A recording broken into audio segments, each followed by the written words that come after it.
Het gebeurde al een keer na 800 kilometer rijden, krijgt naar de grensoegang bij Tsjechië.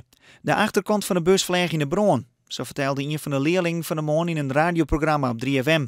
Er kwam er een Tsjechische vrachtwagen en die seinde naar de buschauffeur van jullie moeten opzij.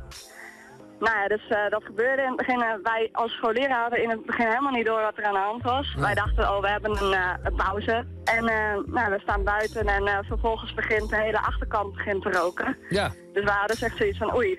Er is net één bij de bron verwonden rekken. De bus is van touringcarbedrijf Koopmans van Jobbegeer.